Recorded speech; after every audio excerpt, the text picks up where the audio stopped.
In 2011, Philip Grandin shocked Canada and garnered widespread international media attention. Philip was a former Baptist church pastor and a qualified medical professional working at a nursing home. The public was horrified when he was accused of committing a heinous crime against his wife, Carissa Grandin, who was 20 weeks pregnant at the time. This case was not just a simple investigation. It turned into a complex legal battle that dragged on for over a decade. Throughout the years, many twists and turns emerged, keeping the public and media captivated. The final judgment by the court, however, did not bring closure. Carissa's relatives were left deeply dissatisfied, feeling that justice had not been fully served. Their grief and frustration only grew as they witnessed the prolonged and tumultuous legal process unfold. Carissa Anna Grandin, née Darwin, was born on October 10, 1981, in Pasay City, Philippines. She was the eldest of two daughters in a modest family. Her parents, Maria and Marvin Darwin, worked hard to provide for Carissa and her younger sister, Joanna. Seeking a better future, the Darwin family decided to immigrate to Canada when Carissa was just 13 years old. They settled in Toronto, where the family became active members of the local Baptist church community. Carissa excelled in her studies, displaying a keen intellect and a love for learning. She was an outstanding student, always eager to help others and participate in church activities. After completing high school, Carissa enrolled in university, choosing to study archaeology and geology. She balanced her academic life with a part-time job at a hardware store to support herself. In 2006, she graduated with honors, earning a master's degree. Her friends and colleagues described her as kind, attentive, and deeply religious. She was known for her dedication to her studies and her faith. Carissa's life in Toronto was marked by her strong sense of community and her unwavering commitment to her education and religious beliefs. Philip Grandin was born on August 18, 1986, in Paris, France, but moved to Toronto with his parents when he was a child. Like Carissa's family, Philip's parents were devout Baptists, raising him with strict adherence to their faith. Philip was an ambitious student, excelling academically and participating in various school competitions and scientific conferences. Despite his achievements, he struggled to make friends, as his peers often saw him as a nerd. Philip received a scholarship in his senior year and graduated as the top student in his district. His parents insisted he attend a theological seminary, and after graduating, he became a pastor at a Baptist church in Toronto. It was here, amidst their shared faith and community, that Philip and Carissa's paths eventually crossed, setting the stage for their future together. Philip and Carissa met at church, where their shared faith and mutual dedication to their community quickly drew them together. Their connection was immediate and strong, leading to a whirlwind romance that culminated in their marriage just a few months later. They settled in Scarborough, a district of Toronto, and seemed to embody the ideal couple. Friends and family often remarked on their deep commitment to each other and their faith, noting how they worked together in church activities and community outreach. In the early years, their life together appeared blissful. Philip continued his work as a pastor, while Carissa supported him, often helping with church events and volunteering in the community.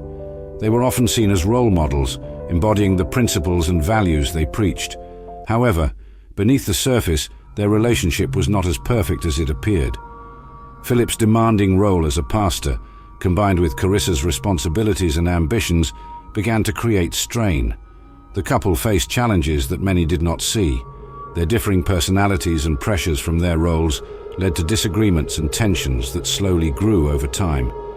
Despite these issues, they continued to present a united front, maintaining their involvement in the church and community. Their struggles remained hidden from most as they sought to uphold the image of a perfect, faithful couple. This facade, however, only masked the brewing troubles that would later come to light, revealing a much more complicated and troubled relationship than anyone had imagined. Carissa had long dreamed of becoming a mother, but a medical condition made it difficult for her to conceive. After years of trying, her prayers were answered in 2011 when she finally became pregnant. The news brought Carissa immense joy and hope for the future. She envisioned a happy family life and believed this miracle could strengthen her marriage with Philip. However, Philip's reaction to the pregnancy was unexpectedly cold and indifferent, a stark contrast to Carissa's elation. This difference in emotions planted seeds of doubt and concern in Carissa's mind. Her worries grew when she stumbled upon a devastating secret. Philip was having an affair with Elaine Florentino, a young congregant and a close friend of Carissa's. The revelation shattered Carissa's world. She felt betrayed and heartbroken, struggling to reconcile the man she loved with the one who had deceived her. Despite her anguish, Carissa was determined to salvage her marriage. She confronted Philip, demanding that he end the affair immediately and commit to therapy to repair their relationship. Carissa's efforts were driven by a deep desire to provide a stable and loving home for their unborn child. She believed that with time, forgiveness, and professional help, they could overcome this dark chapter. However, the strain of the betrayal and Philip's ongoing indifference made the road to recovery a difficult and uncertain journey. In October 2011, Carissa's life took a tragic turn. After consuming a smoothie and herbal tea prepared by Philip, she suddenly fell severely ill. Alarmed, she sought medical help, and hospital tests revealed that she had ingested a large dose of lorazepam, a powerful sedative. This discovery raised immediate suspicions, as Carissa did not have any prescriptions for such medication. Carissa confided in friends and family, expressing her growing fear that Philip might be trying to harm her. She couldn't shake the feeling that something was terribly wrong. Her once stable world was crumbling, and she felt increasingly vulnerable and isolated. Just a few days later, on October 17th, Carissa was found unconscious in the bathtub of their home. Despite desperate efforts to save her, she was pronounced dead at the hospital. The tragedy was compounded by the loss of her unborn child, a devastating blow to her family and friends. The sudden and suspicious circumstances surrounding her death shocked the community and led to an outpouring of grief and anger. The once idyllic image of Carissa and Philip's marriage was shattered, replaced by a dark and unsettling mystery that left many questions unanswered. Following Carissa's tragic death, Philip's behavior raised many eyebrows. At her funeral, he displayed an unsettling lack of grief. His cold demeanor was a stark contrast to the sorrow surrounding him. Even more shocking was his decision to bring Elaine Florentino, his mistress, to the funeral. Their presence together added fuel to the suspicions already brewing among Carissa's family and friends. Carissa's family, convinced that something was terribly wrong, pressed the police to look deeper into the circumstances of her death. They couldn't ignore the strange symptoms she had before her passing and Philip's odd behavior. The investigation took a new turn as detectives began to scrutinize Philip's actions more closely. In May 2012, their efforts bore fruit. Philip was arrested on suspicion of murder. The accusations were serious. He was alleged to have drugged Carissa with lorazepam, making her unconscious before drowning her in the bathtub. The arrest marked the beginning of a long and painful legal battle, as Carissa's loved ones sought answers and accountability for her untimely death. The trial of Philip Grandin began in February 2014, capturing the attention of both the media and the public. The courtroom was filled with tension as the prosecution laid out their case against him. Central to their argument was Philip's internet search history, which revealed disturbing queries about lethal doses of lorazepam. This evidence painted a chilling picture of premeditation. Additionally, the prosecution highlighted Philip's continued affair with Elaine Florentino, even after Carissa's tragic death. This relationship, they argued, was a motive for the murder, showing that Philip wanted to eliminate Carissa from his life permanently. Witnesses testified about Philip's behavior and the suspicious circumstances surrounding Carissa's death. Carissa's family provided emotional accounts, portraying her as a loving wife and expectant mother, whose life was brutally cut short. The defense tried to counter these arguments, but the evidence against Philip was overwhelming. In January 2015, the jury returned with a verdict. Philip was found guilty of first-degree murder. The judge sentenced him to 15 years in prison without the possibility of parole, a decision that brought some measure of justice to Carissa's grieving family. Philip's defense team quickly filed an appeal, arguing that the evidence used to convict him was circumstantial and suggesting an alternative theory that Carissa might have taken her own life. These claims added complexity to an already convoluted case. Despite his conviction, Philip was repeatedly released on bail while awaiting new trials, causing further distress to Carissa's family. In 2019, the legal battle took another turn.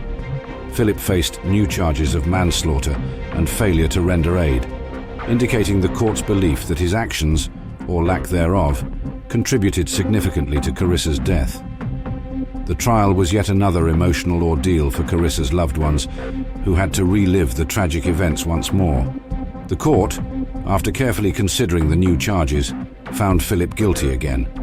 This reaffirmed the 15-year sentence, maintaining that justice was served despite his ongoing attempts to overturn the conviction. However, undeterred by the repeated legal setbacks, Philip continued to file appeals, determined to fight the verdict.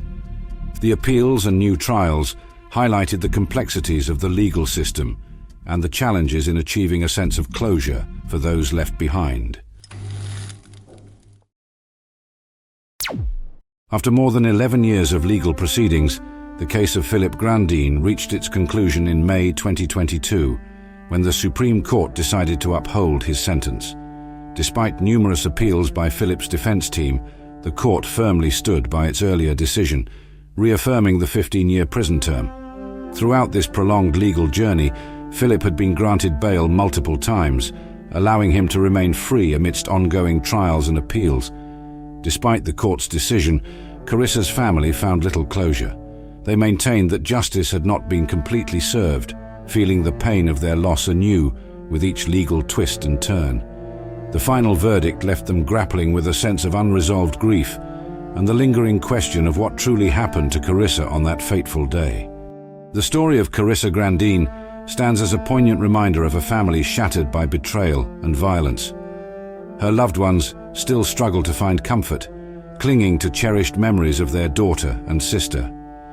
The tragic events that unfolded have left an indelible mark on their lives, forever altering their sense of trust and security. Despite the legal proceedings and verdict, Carissa's family carries the burden of unanswered questions and unresolved emotions. Her memory lives on in their hearts, a beacon of love overshadowed by the darkness of a crime that robbed them of her presence.